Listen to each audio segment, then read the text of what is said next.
Today, the government has introduced the toughest anti-illegal immigration law ever. I know that it will upset some people, and you will hear a lot of criticism about it. So it's right to explain why I've decided to do this. Rishi Sunak is not joking when he says this new Stop the Boats initiative is the toughest immigration stance the UK has had this century. But why exactly does he feel so strongly about enforcing it? I'm the child of immigrants. I understand why some people take the risk of getting into unsafe dinghies to cross open waters. It's because the United Kingdom is an incredible country. It offers opportunity, hope and safety. But the difference is, my family came here legally.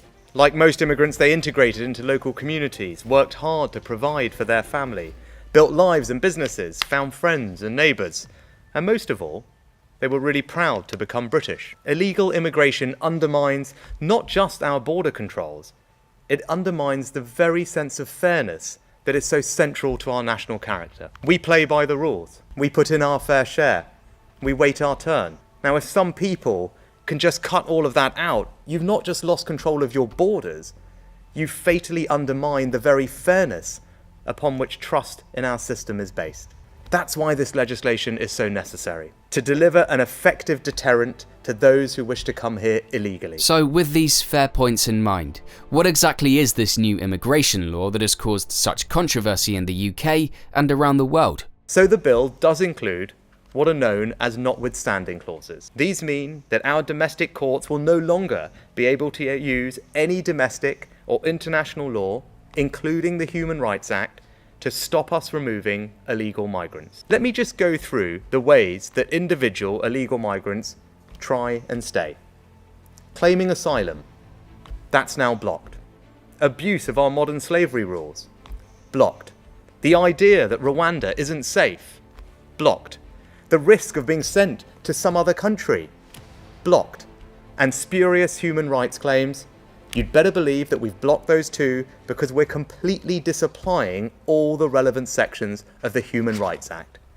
And not only have we blocked all of these ways that illegal migrants will try and stay, we've also blocked their ability to try and stay by bringing a judicial review on any of those grounds. That means that this bill blocks every single reason that has ever been used to prevent flights to Rwanda from taking off. And once you have been removed, you will be banned for life from travelling to the UK, settling here, or becoming a citizen. Now, with these new immigration laws, mass deportation has been happening throughout the UK, looking for illegal migrants. However, many people have argued that this is just a smokescreen, and that the legal immigration numbers are also too high.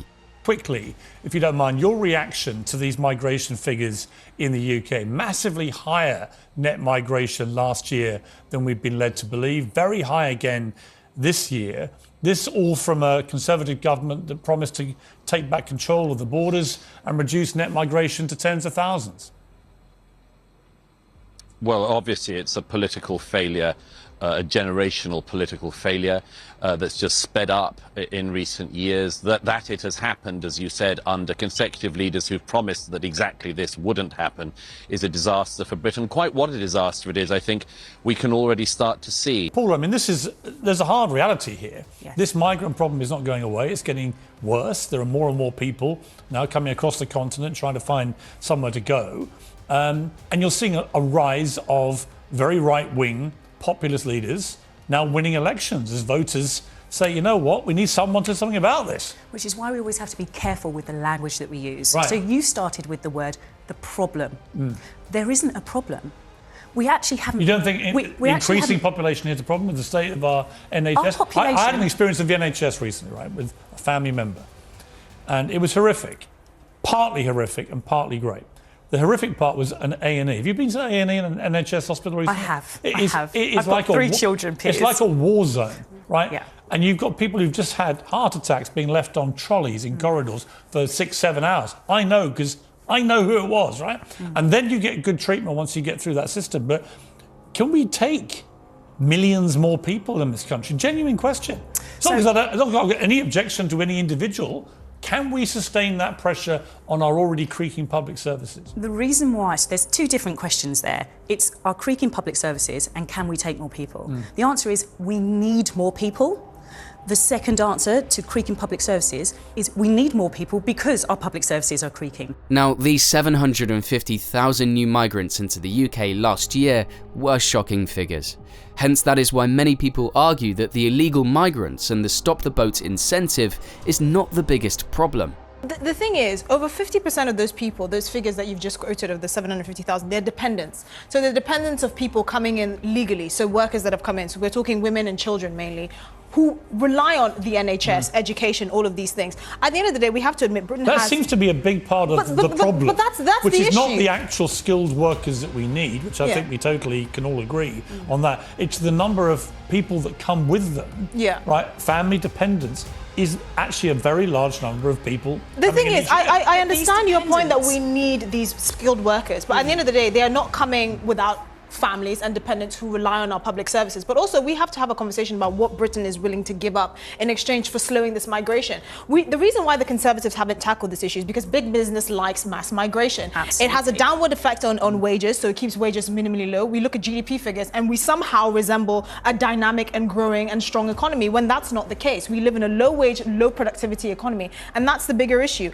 At the end of the day, under the Labour government of over 13 years of a Labour government, 3.5 million people were allowed into this country, and that was scandalous. You know, Labour is out of control. About what 1 million people in just 2 years of Tory leadership, and so that is scandalous. That's horrifying. No, it is horrifying. It's not scandalous. It's not horrifying. It's what is required. It's completely unsustainable. It's what is needed. It's not what's needed. With this huge failure to reduce the amount of migrants and Rishi Sunak failing to address this matter, this is why there has been a major surge in the right wing in the UK and across Europe. For example, Nigel Farage has a clear plan to reduce this huge 750,000 migration number. Any immigration policy which has been unverified by either party. You know why? You know why? Because Labour opened the door to mass immigration on a scale this country had never seen, and the Conservatives have accelerated it. Yeah. The numbers are even bigger. So neither side wants to talk about legal immigration. Neither side will dare talk about the fact that parts of our towns and cities are literally becoming unrecognisable in every way. And I talked at the weekend on Sky with Trevor Phillips about British values being undermined. Yeah.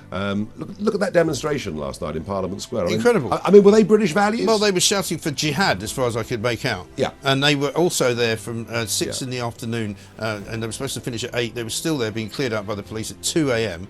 I mean, you know, my father used to say to me when he watched these demonstrations in the Middle East, what do these people do for a living? You know, there doesn't seem to be anybody actually doing any work. It's okay. The welfare state looks after everybody. Yeah, it's fine. it absolutely does.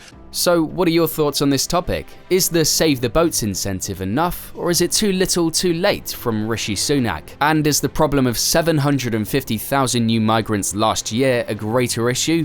And how and who will solve it? If you want more updates and up-to-date news on this topic, click here to watch.